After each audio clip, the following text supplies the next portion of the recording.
chat box, you can always let us know, and there will be some response from Sophie.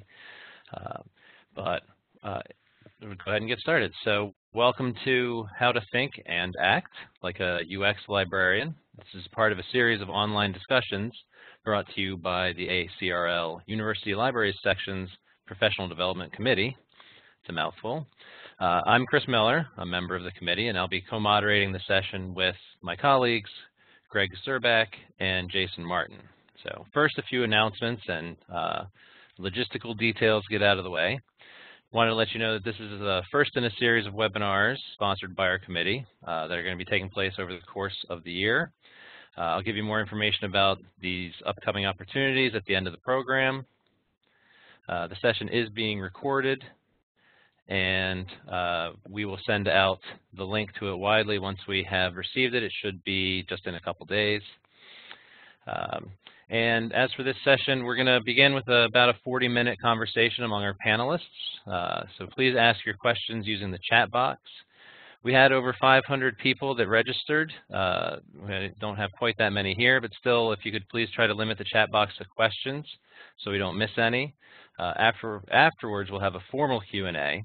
Any questions you ask along the way will be flagged by Jason and Greg to be answered at the end. Also at the end, we're going to be asking for feedback on today's program. A link will be sent out via the chat window from Jason, and we would greatly appreciate your responses to the survey. All right, now that those are out of the way, I'd like to introduce our panelists. We're joined today by Rebecca Blakiston, who's a user experience librarian for the University of Arizona Libraries, as well as Josh Boyer, department head of user experience at North Carolina State University Libraries, and Emily Daly, head of assessment and user experience and librarian for education for Duke University Libraries. They have prepared a few responses to some frequently asked questions about their roles and, well, experiences as user experience librarians. So I guess this could be billed as a user experience. Anyway, without further delay, I give you our panel. Great, and thank you, Chris. Okay, I can move the slides, great. So that's us. I'm Rebecca Blakiston. I'm the first one there in the bubble on the left. And we're going to start by introducing ourselves and just giving a little bit of background. So I started out in libraries in the early 2000s. My first role was in public services, so I worked on our reference desk, our circulations desk. I was in charge of library fines for a while. I did a lot of frontline kind of work. I moved into the instructional services team in 2007, so I was focused on instruction and instructional design. It sort of got me interested in online learning and building experiences on the web through online instruction. And then in 2010, our dean at the time decided that we needed someone in charge of our website because we hadn't had much of any oversight of our web presence since the 90s when we first built out our first website. So I was placed in that role. I was still housed in the instruction team, so I was an instruction librarian / reference librarian / website librarian.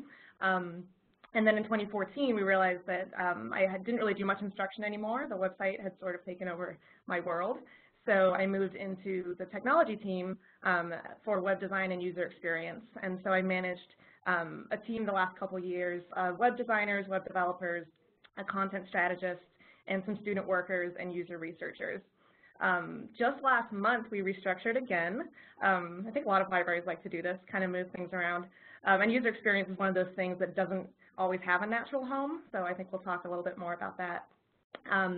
But I sort of made the proposal actually a couple months back with our new dean about maybe user experience belongs not in technology where we sort of focus on the website, but a little bit more broad across the library. So I moved into administration. My title was changed from user experience librarian to user experience strategist, with the idea being that part of my role is to now empower people across the library to do user experience work and see if sort of provide that support centrally as opposed to housed in the technology team. So that's sort of a bit of our background. The stuff I love to do, so user research has been a big part of my life the last 10 years or so, I guess now. So usability testing, observational studies, anything where I'm engaging with the end user, students and faculty to find out more about their challenges, their motivations, their expectations around the library, to help guide improvements to what we do. I'm a big fan of plain language and writing with clarity. So cutting unnecessary words, making sure that content we place in front of users is understandable and is findable. Questioning assumptions, that's a big part of user experience work, I think, is really rethinking the assumptions that we bring to our work every day and challenging those and diving deep into those and making sure we have a better understanding of what's really going on. And then improving everything we do, which I think is something I've been doing recently is more internal UX in addition to external user experience, so thinking of internal staff as users as well, and how can we improve our internal processes, which will in turn improve the experience of the end user. So that's all I have. Move on to Josh. Great. Well, good day, everybody. So I'm Josh Boyer. I'm at North Carolina State University. And I'll tell you how I got to user experience in libraries. I was a newspaper reporter in the mid-90s. Then I went to library school just down the road from where I am now. I went to UNC in the late 90s.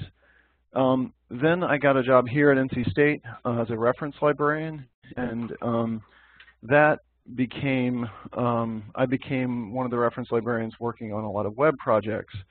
And so there were projects there and project management. And then in 2012, I got a promotion and a challenge to form our library's user experience department. So that was exciting. Since we got started, my department has done some of the things that you would expect the user experience department to do, like manage the website and do usability testing. We've also done some things you wouldn't necessarily expect the library user experience department to do, mostly concerning physical spaces in the library, because when we were founded, it was right at the same time that NC State opened a second main library, the Hunt Library. So my department's always been oriented more toward physical space use than some others. So I mentioned that I was a reference librarian. I still am at heart.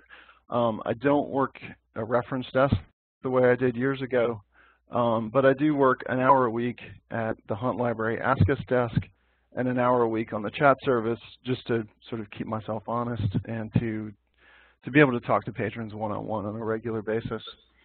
In terms of things that I love about user experience work in libraries, iterative development is something that I love. The best projects that I've worked on get developed that way, where we create something, get feedback, roll it out, get more feedback, roll out version 2, and repeat that process. And one of the things I appreciate about iterative development is when you do it right, one of two things can happen. The service or the product either gets better, or we learn that it's not as great as we had hoped and just retire it. And the alternative to iterative development that we too often practice or are sort of forced to practice is just working on something for a really long time before we get it into users' hands. I have a quote about this from Courtney Green McDonald of Indiana University Libraries. Courtney wrote a book called Putting the User First. She writes, "To create a user experience, there must be something to experience." So to ruin Courtney's funny and short sentence by making it a little longer, users can't experience the great ideas in our heads. So I think it's really important to get them out there and see what happens. The other thing I'll mention that I love about this kind of work is simplifying things for the users. One of my favorite examples is some work that my colleagues here at NC State have done. Jason Evans-Groth and Kyle Langdon are library staff who run the digital media spaces here. And in 2013, we opened a set of music rooms in Hunt Library with lots of high-end equipment and software. And when a patron would use one of those rooms, they had to check out a 96-page user manual. So that's 96 pages. So the rooms offered lots and lots of capabilities and a lot of complexity. And so over the last 4 years, Jason and Kyle have worked to simplify that without reducing too many important capabilities. So now what happens is the user checks out a kit with a one-page guide that points to an online manual with expandable and collapsible sections. So the way Kyle describes this is that each user ends up effectively looking at a 4-page document of only the content they need. So I love Jason and Kyle's just stubborn persistence year after year to get something that's 96 pages down to 4. It's like what Rebecca said about writing with clarity. If we can take the time to communicate clearly, then we'll save the user's time. So that's all I have for intros, and now let's meet Emily. Thanks, Josh and Rebecca. So I'll give you a little bit of background, just as Josh and Rebecca did, about how I got into user experience. I actually fell into libraries after moving to Casper, Wyoming, shortly after graduating from college. I had intended to teach high school English, which I'd done for a couple of years in North Carolina, but there were no teaching jobs available at that time. So I dropped off my resume at the public library and started working as a teen librarian a few weeks later. I had no formal training or experience in libraries. I still think about how they took a huge risk on me at that point. And so I learned as I went, and I asked lots of questions along the way. And this actually ended up being really good training for working in UX because I've had to be resourceful and open all the time to not knowing anything about what I'm studying or what I'm trying to understand more from a user's perspective. I've also had to learn a lot about user research techniques as I've gone. So just being open to that has been really helpful for me. After working in libraries for a couple of years, I realized I wanted to stay in the field, so I moved back to North Carolina and began working at a library science degree, also at UNC, like Josh. And I figured that I would move back into public libraries. I ended up not doing that, though. Instead, I started working at a high school library and then at an academic library that happened to be very close to where I was living in Durham. And 11 years later, here I am, still at that academic library, having done a number of different things over the years. So like Rebecca, I also started in instruction here at Duke Libraries, which was a really good match at the time for my education and teaching background. And like many instruction librarians, I'm sure many of you on the call or the webinar here can relate to this, I got tired of teaching students how to use really bad interfaces and bad websites. And so I worked with IT staff to get feedback from users and advocate for changes to some of those web interfaces. This led to an opportunity to co-lead the library's website team, which has evolved over the years into coordinating 3 website teams charged with managing and providing strategic direction for the Duke Library's web interfaces. And after a couple of years of leading this web team, I realized, like Rebecca did, that I wasn't actually doing very much instruction anymore. And I also realized how much of the UX work that we were doing online connected to the library's physical spaces, collections, and services.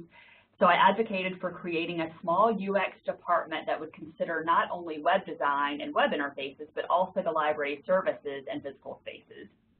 From there, we evolved into assessment and user experience, because in my mind, assessment is so closely tied to UX. We really can't make improvements for students and faculty until we first learn about their needs and assess how well things are working to begin with. As Josh said, we can't improve an experience until they're actually having an experience and we're looking at what that is for them on a day in and day out basis. And good UX requires that assessment, as I said, on a day in and day out basis. I should also say that we use the term assessment broadly. A lot of what we're doing is program and service evaluation and connecting all of the pieces together to make for a really streamlined UX across the libraries. Like Josh, I've retained some of my public services responsibilities since creating the AUX department in 2013. I continued working on the main library service desk until about a year ago. I still serve as a subject liaison and teach research instruction sessions for first-year writing classes. This frontline work really keeps me honest, as Josh said, and helps me see firsthand what students and faculty encounter as they attempt to use the library. I think it also demonstrates that it's very possible, in fact, even desirable, to weave UX work into the responsibilities typically written into librarians' job descriptions. So if you're out there wondering how in the world you're going to make time for UX, I'm here to say that it's very possible and even, as I said, desirable, preferable to be doing this frontline work while thinking about UX.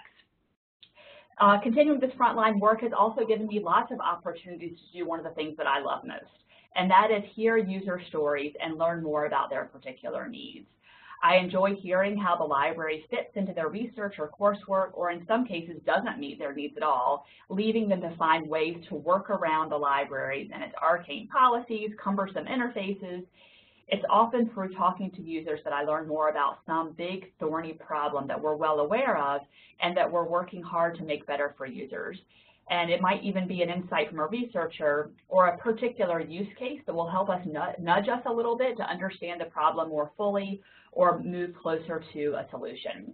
Perhaps some of these stories will help me make a case for resources that are needed to implement a solution, And when I'm lucky, talking with the users will uncover an elegantly simple change that not only helps them do their work more effectively and efficiently, but also helps many others as well.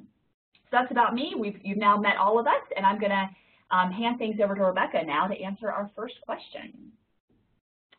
All right, thanks, Emily. And one thing I wanted to add on to, you were talking about user experience and assessment, and something I intended to mention that I didn't is we've just decided in the last week, so there's a small assessment team in our library that's housed in our access services and public services team, and they're going to be physically housed with the new UX team. So we're going to try and build those strong relationships with the people that are already doing assessment work. And we've had a couple meetings and already realizing the overlaps between what we do and how we can better kind of centralize that work and support each other. So I like the idea of UX and assessment being those kind of hand-in-hand efforts in the library. So yes.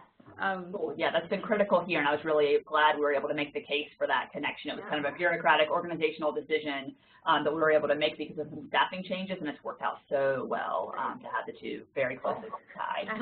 I'll do a quick plug too. So we're actually hiring an assessment and analytics librarian right now. If anyone in the audience is interested, I think we have a few more days of this position being open. It's going to be housed in administration and sitting next to me, so I would love to see some people there who have a user experience background or interest apply for that job.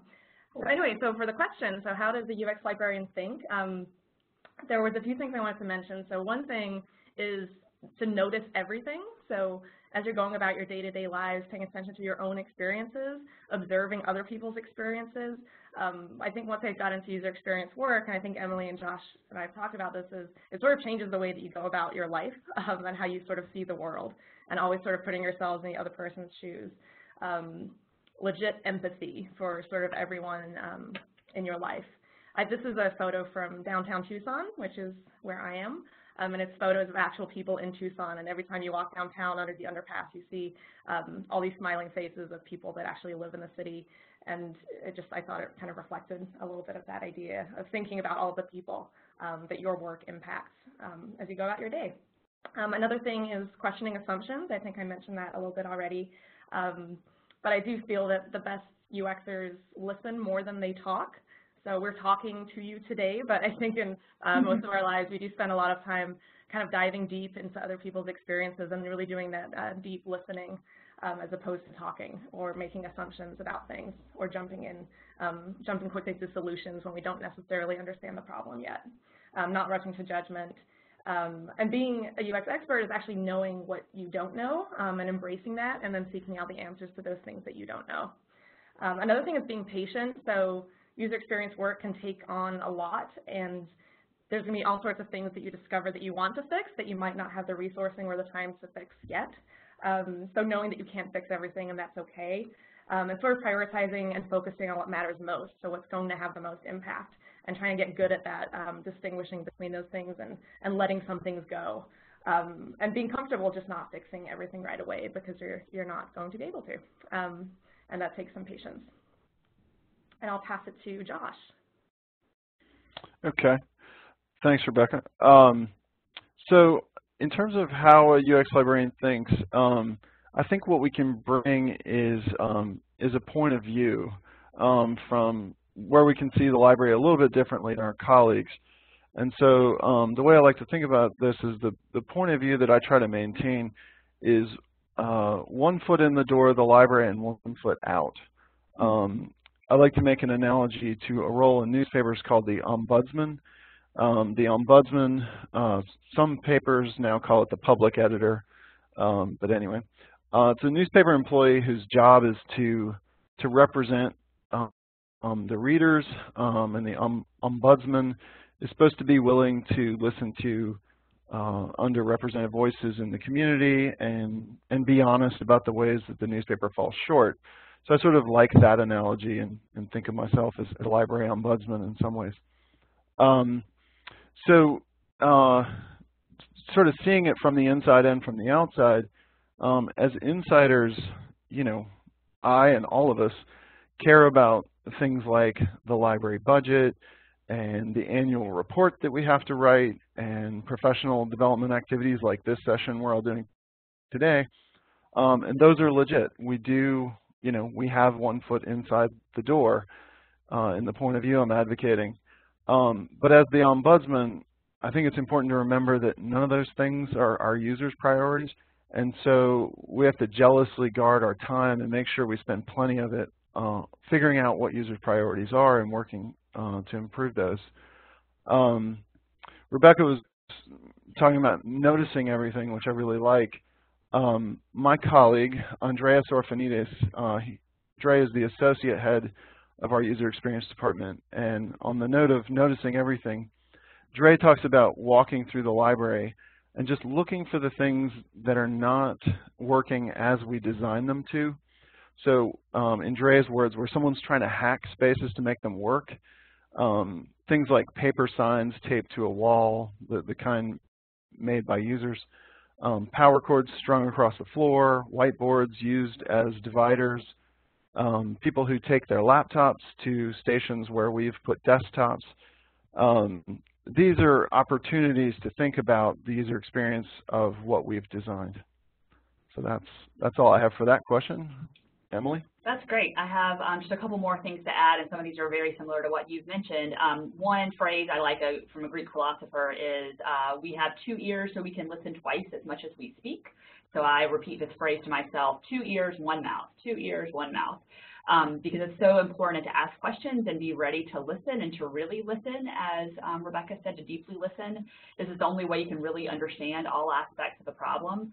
And you have to make changes, and then as Josh indicated earlier about iterative design, we make changes and then be prepared to ask more questions and listen some more, make more changes, and repeat. I think it's also really, really important to understand that nearly everything has a ripple effect, especially if you're part of a large organization. Making a change may seem simple and straightforward and so obvious and so sure to have such a positive impact on a huge number of users, you just want to get right in and do it. But when you have hundreds or thousands or more staff and users relying on your services, any change you make will likely affect another staff member's workflow or the way a researcher conducts her daily searches, or even just the steps an undergraduate takes to locate his favorite study chair. It doesn't mean that you're not going to make the changes because of all those ripple effects, but you have to make sure you're aware of those and understand who is affected, and then communicate clearly to them what the change is, what it might mean in terms of a positive change for them before you implement it if possible. And then the third thing I wanted to mention is just the importance of taking responsibility. If you see something that drives you crazy, this is similar to what Dre has told Josh about walking to the library and thinking about what users are trying to do, but take responsibility. So if you see a paper sign pasted up somewhere, or a cord strung across a wide space, and you can see that students are working around things that aren't working well for them, take responsibility. Don't assume that it's someone else's job or that someone else is going to take care of it. UX really is everyone's job, and it's important that as a UX practitioner, you lead by example and take the time to investigate an issue and advocate for the resources to make changes when necessary. It's also important not to act so quickly that you end up making something worse by making a change. There's a fine balance there. And I think that's all we have for this question. So let's move on to our next question, and I think Josh is going to start us out. Yeah. So we're going to talk about recent projects we've worked on. One that I have worked on recently and also worked on for years, but anyway, I've worked on it recently, is our Reserve a Room system. This is just such a critical piece of our both our website and our buildings. Between our 2 largest libraries, we have more than 100 reservable rooms. So the reservation system is just really important, and people use it every day. So we use a system called EMS on the back end and our own custom design interface on the front end. And so a couple years ago, we did the initial design for the system, for the current system, and then we did 2 usability tests. Each one of those usability tests led to further refinements, and those tests have also caused us to pay more attention now to the mobile interface, which is really different, and it's hard to get this huge grid of calendar into a small interface, and so we've attempted to figure that out.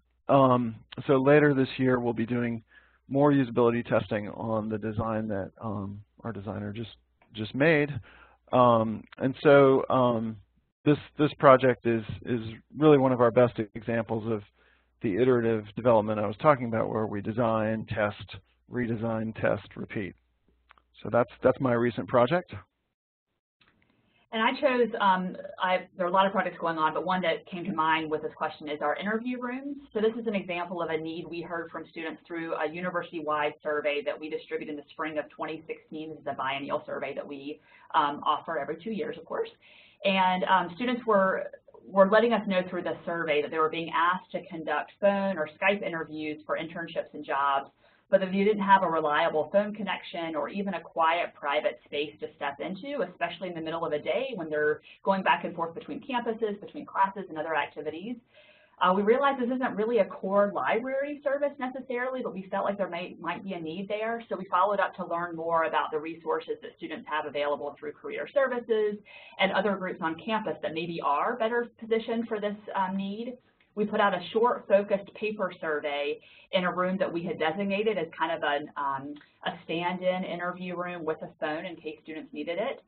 And we asked students who were using that particular space what they liked about the room, what they'd like to see improved, and then we worked with our facility staff to identify just a very small amount of money to address our users' requests. These were things like adding blinds to the windows. Again, this was a room that we had put together pretty quickly to meet this need, and we realized that it was problematic, that there were not blinds, so that students couldn't focus on their interviews as people were walking past.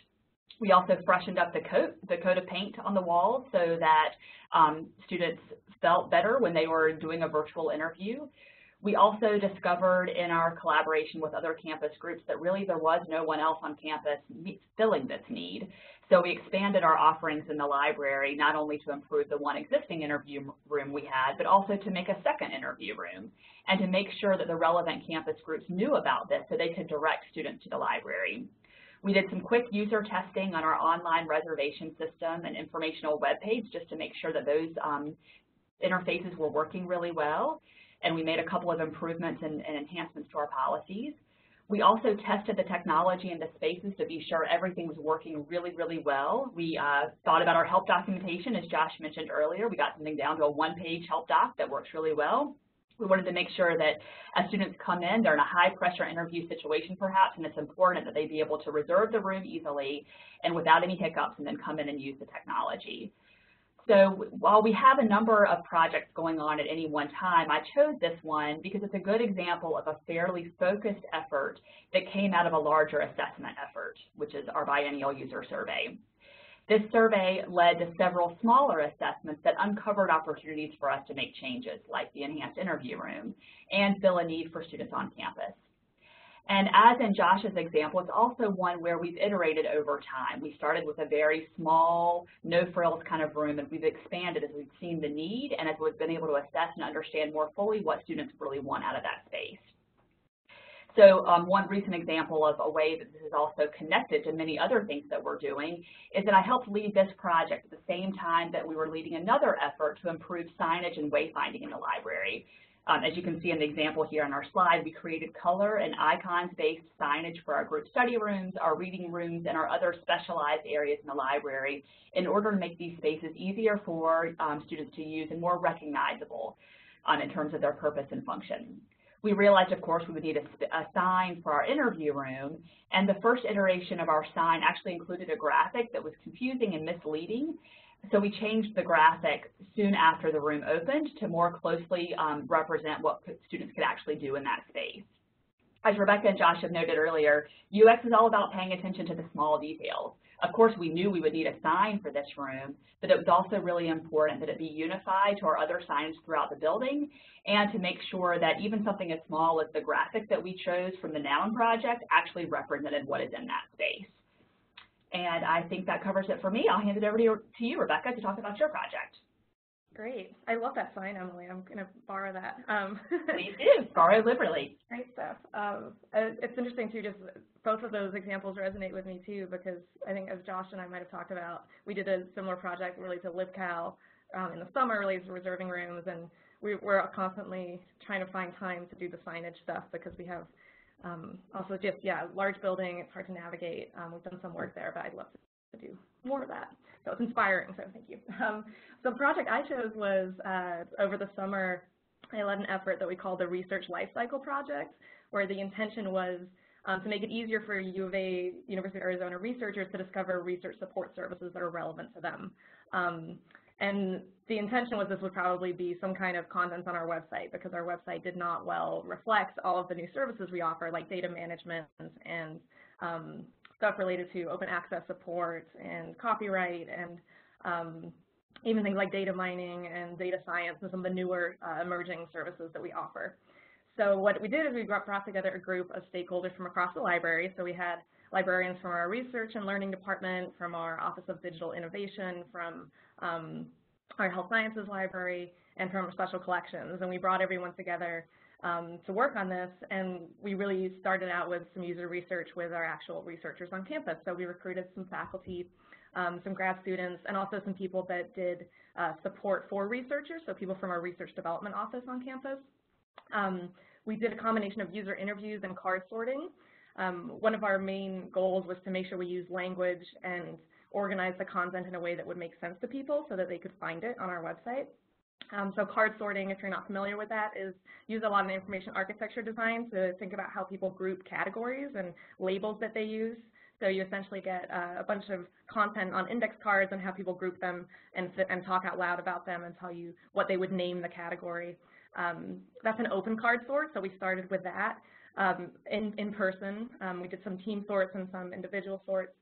We moved on from there to a closed card sort when we had a sense of what we wanted the categories to be, and we did those remote and online. So we used a tool called Optimal Sort and had faculty sign in online and share their screen with us. And that's when we kind of narrowed down more about the categories and the labels and the content.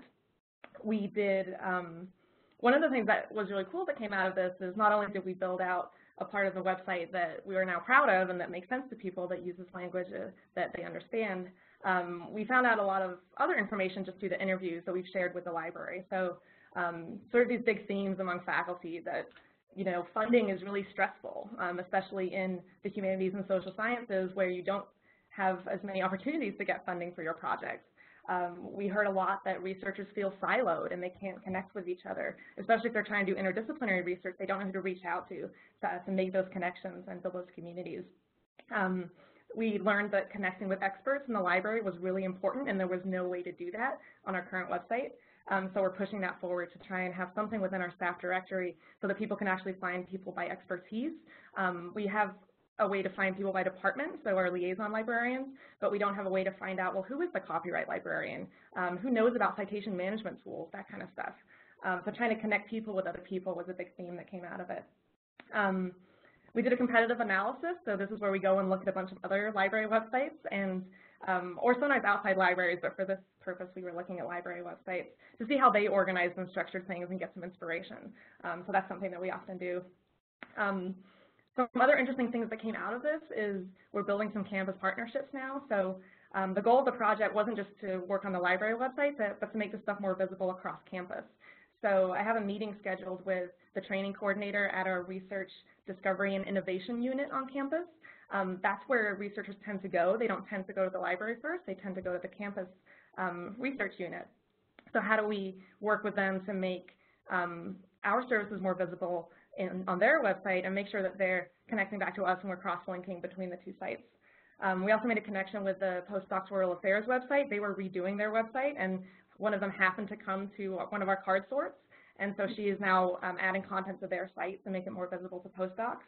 The Health Sciences Research Administration, which has their own separate units to support researchers, is also now linking to our stuff.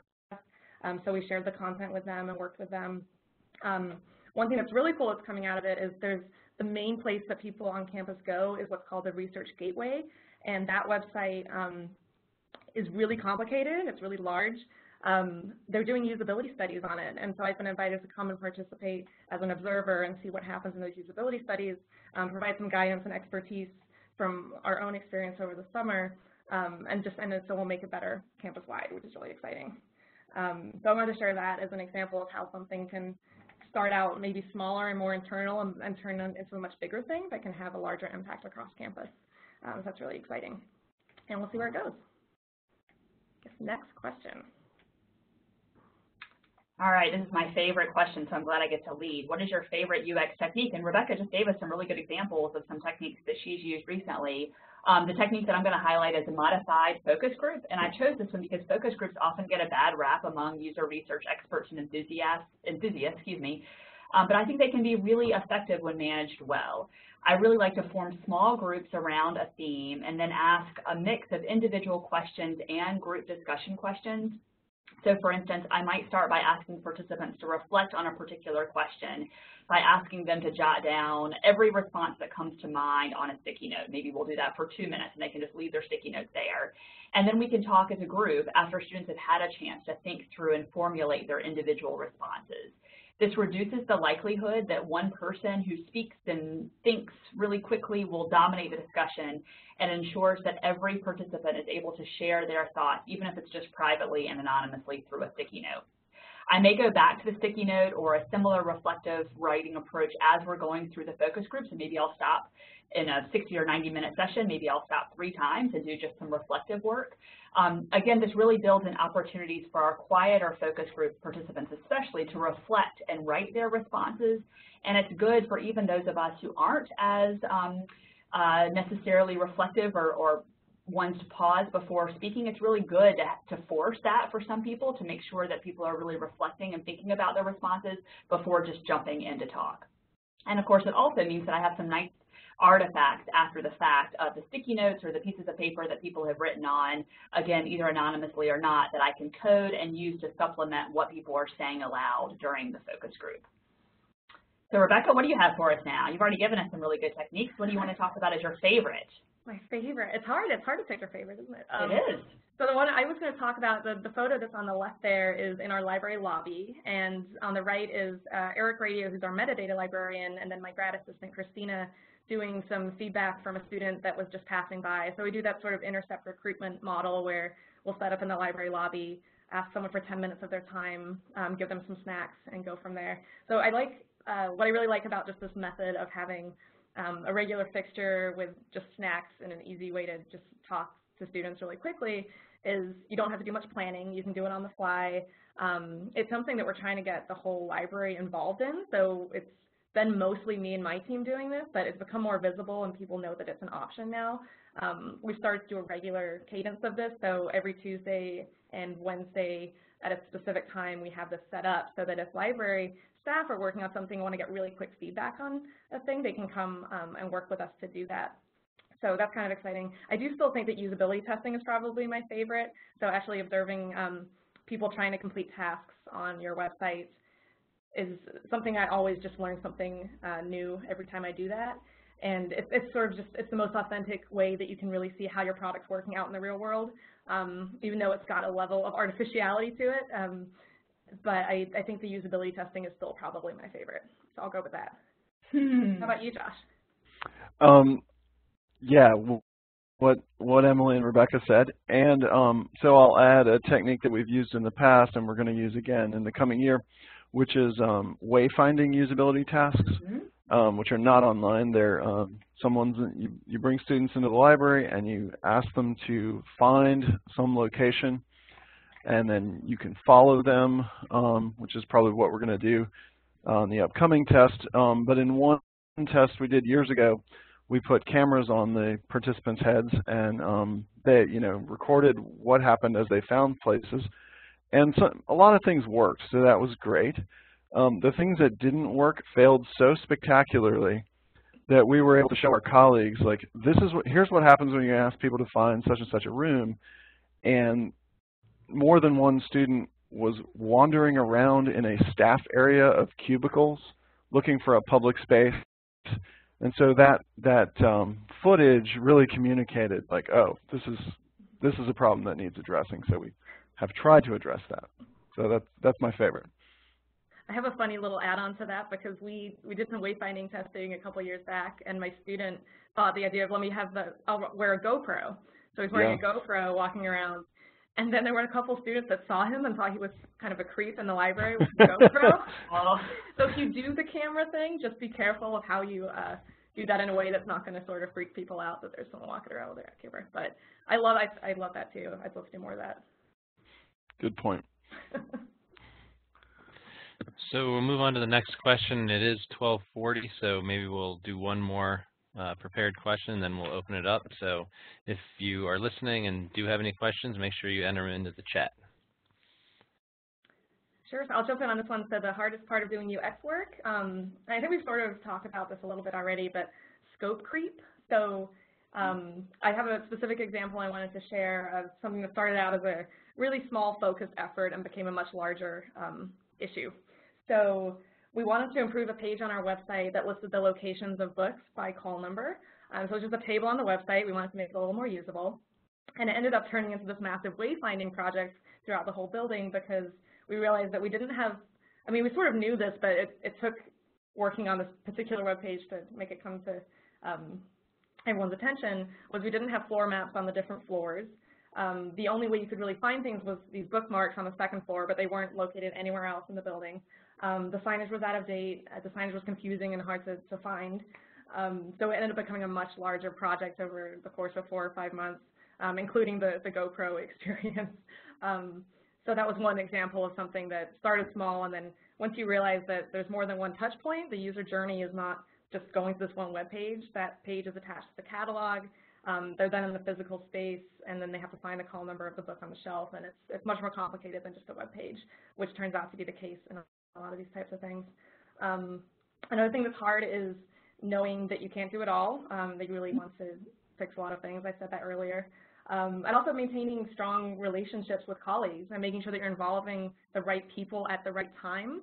I think Emily had mentioned this earlier, that you can make a change and it's going to impact a lot of people. So especially in larger organizations like our university libraries, it's tough to know how do you balance action and getting things done and efficiency with good decision making and making sure you have the right people in the room to get that buy-in and make sure you're making the best decision.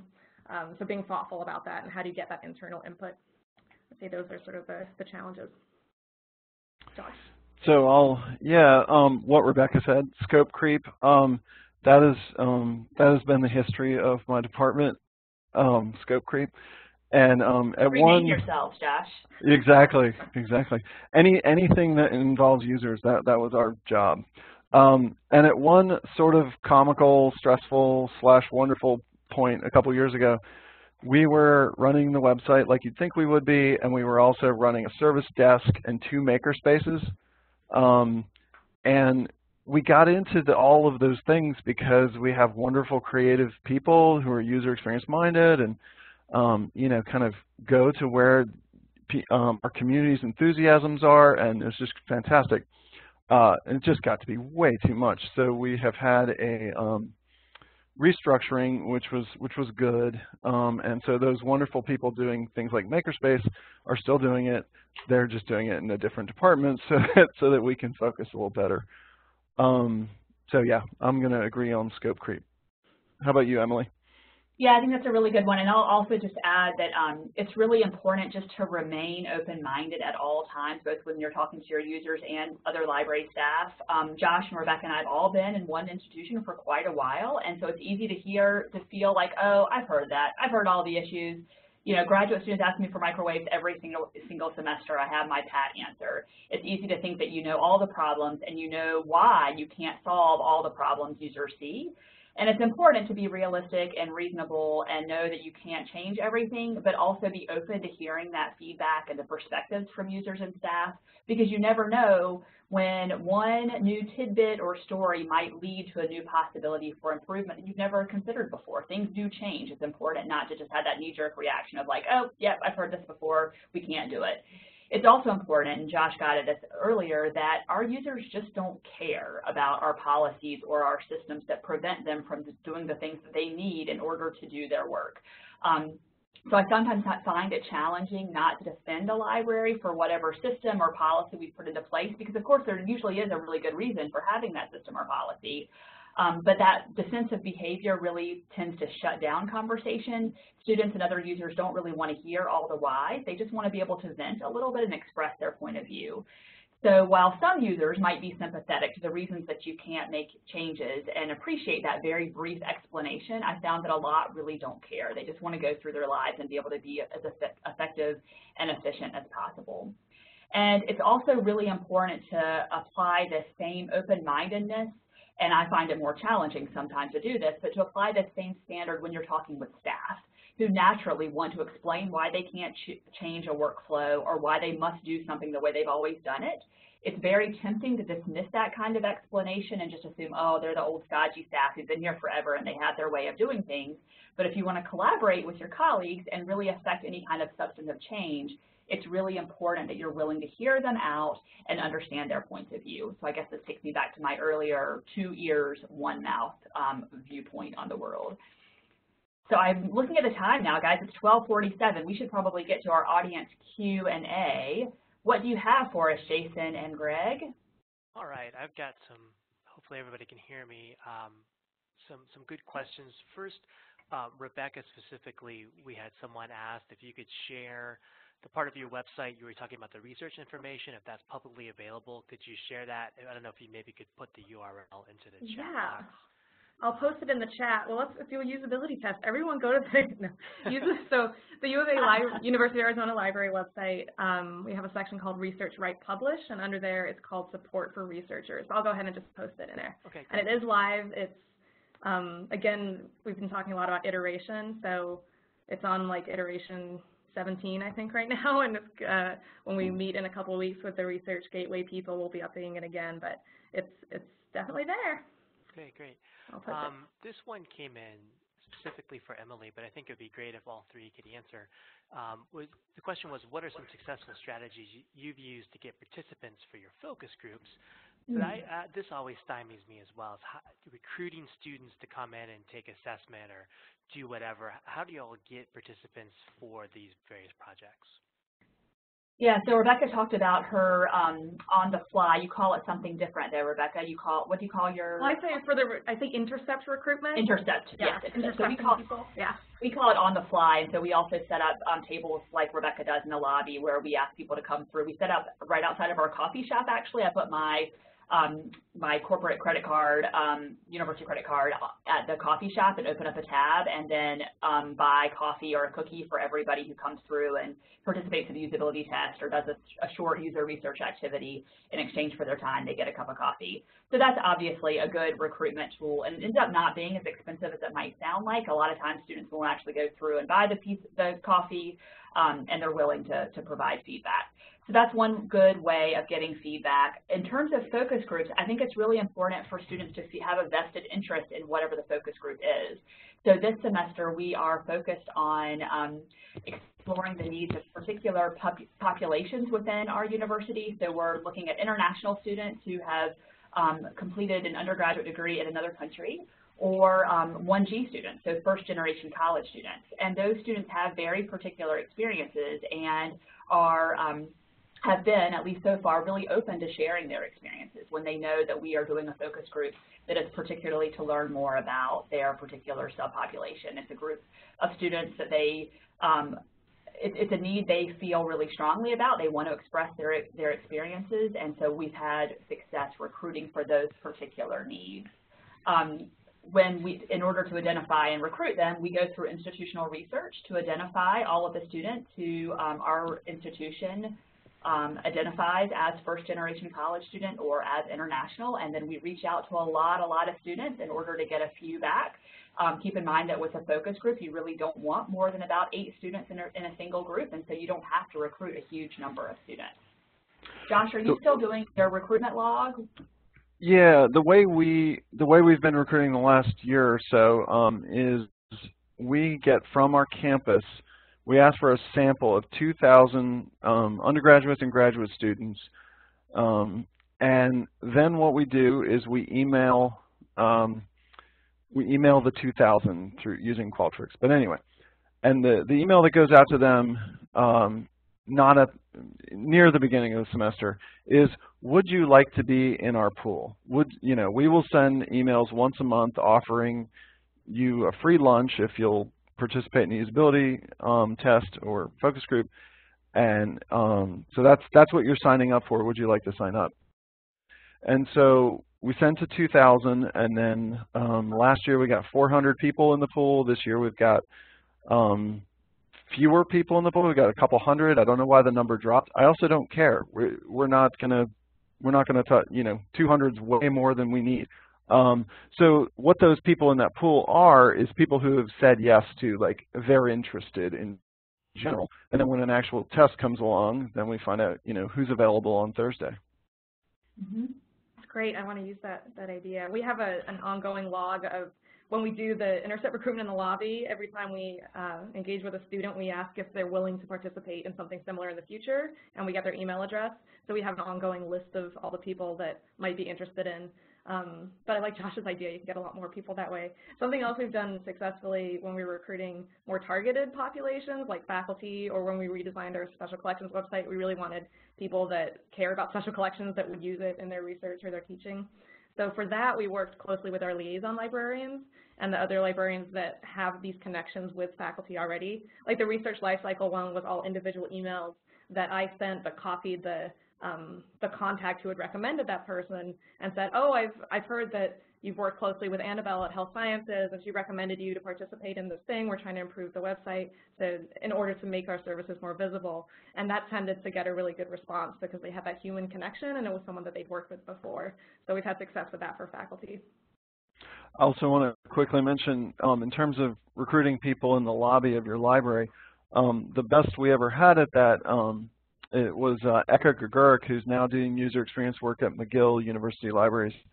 And Eka's pro tip to all of you is big candy bars, not small candy bars. So Eka would usability test the recruitment process. So she tried everything, and the answer was big candy bars. There you go. I also saw a question come through about recruiting non-library users, which I think it's important to consider doing intercept or on-the-fly testing, not just in your library, but outside of your library as well. So we've had success with going to our student centers, the dining hall where all first-year students eat, those types of places that are outside of the library in order to get fresh perspectives from first-year students in particular. This is a good time of year to get really fresh eyes on interfaces and services. Great. Thank you all so much. So many good questions, but we're going to kind of combine a couple here. When creating a UX department, what was the most challenging part for y'all? And how do you convince administrators that UX is important not just for the website, but the entire library? And also, when you're undertaking a UX project, how do you ensure that people don't feel defensive, that somehow you're judging their work or saying that they're doing a bad job? There's a lot there. Yeah. I'll say as far as building or creating a UX department and getting buy-in from administration, is for us it took a lot of time. It was sort of a culture shift, I would say, over the last 7 years or so. And it went through phases, so it wasn't like suddenly one day we said, let's have a UX department. It was, well, let's put user experience in a job description, and then let's see the impact of that in the next year. Even when we hired our content strategist, which is a very UX-focused job, it was originally hired as a temporary 2-year position, and then we made the case over that 2 years that this is really valuable, look at the impact this is having, and then we were able to get funding for a permanent position. But I think that's sort of like kind of baby steps or like little pieces to build up to get that eventual, wow, we need a department or we need entire position dedicated to this type of work. And it has been, our current dean is who's Sean Sutton. He's only been the dean less than a year. He was the vice dean and was recently promoted. And he is really into the idea of user experience, and he understands that. We had a meeting with him early on and talked more about our work, and he really gets it. And he's even trying to now incorporate this into our strategic planning and getting the whole library involved in design thinking and empathy for our users. So we've been really lucky in that way. And part of the question, I fully agree with everything Rebecca said, and I could go on and give some examples here, but I want to make sure we get to the other parts of the question. Making sure that people are not defensive is really key, and this is what I was trying to get at with the ripple effect. It's really important to understand that something that seems so obvious and like such a clear win can have very real implications on someone else's job and affect something that they've been doing for 20 years that they feel really good about. And so it's really important wherever you can to meet your staff colleagues where they are. It's even better if they see a problem and, of course, want to address that problem and want to take a UX perspective, so you can kind of go in with baby steps there. But even if there is if there's some hint that there's some problem or something can work better, try to appeal to what it is that would help them. You know, it's possible that a change you make that would improve a user's experience is also going to improve their workflow and their experience as well. You might also have success by showing how some UX work you've done and changes you've made in one department have been really successful and has helped everyone do their work better, and users have given all kinds of positive feedback, and use that to explain how you might make a similar change in another department. But that collaboration is absolutely key, and I think in some cases I just directly state that, hey guys, I know that some of this is going to mean more work at the outset, but we're going to do that work now, the hard work now, and it will be less time in the long run. It will help improve things for everyone in the long term. So there's a balance there between being really positive and collaborative, but also being realistic about what changes you might make, and that it might mean more work or a change for some at the beginning. Did we get all the questions there, Jason? There were a lot. I think so. We just have a few minutes, so real quick, last question. Can you all recommend resources, websites, blogs, etc., where people can learn about UX and what other people are doing with UX? Yeah, so we had a slide here. If you advance a little bit, Chris, there's a slide about how to learn. How did you learn and how do you keep learning about UX? So we have a number of resources here. Rebecca, do you want to list some of the ones that you had for this question? Yeah, and so that's a photo from Kmart, which is a real photo from my real life. And so again, that like observe and notice everything, and you will learn from observing and noticing everything. So just paying attention to your experiences around you. This is obviously there's no way to navigate these aisles of. I guess part of the point. They want you to get lost in there. It's very minimalist. It is, yeah. Weird. But more practically, so Nielsen Norman Group is a fantastic resource. You can just Google them. They have a lot of usability studies that they share with the world that are really well done and easy to understand. UIE, which is User Interfaces Engineering. They have virtual seminars, which we subscribe to, that are really good. EDUI is a conference that Emily and Josh and I have gone to. That's actually how we met in person, I think, the first time. EDUI is always in Virginia by the Virginia Foundation of Humanities, which is a really good conference. It's my favorite conference. So shout out to them. Designing for Digital is another conference that's just been around the last couple years. It's in Austin in, I think, March or April. Specifically, it's user experience in libraries. That's the whole conference. So really good thing. LibUX is a group. It's got a Slack channel. It's an informal group of like-minded UX people in libraries. If you just Google LibUX, you can sign up for that Slack channel. There's Weave, the Journal of Library User Experience. Library Juice Academy has a certificate in user experience, and I teach a couple of those classes, and so does Emily. That's what I have. Yep, and then I wanted to add one book, User Experience Team of One by Leah Bewley. And then Josh, I think you had one as well, didn't you? Yeah, so I'll mention a book, and the book is The Design of Everyday Things by Don Norman, which has nothing to do with libraries. One of the I think joys of user experience in libraries is you get to get your head outside of libraries and just, you know, sort of spend some time, mental time elsewhere, and then try to apply those things back.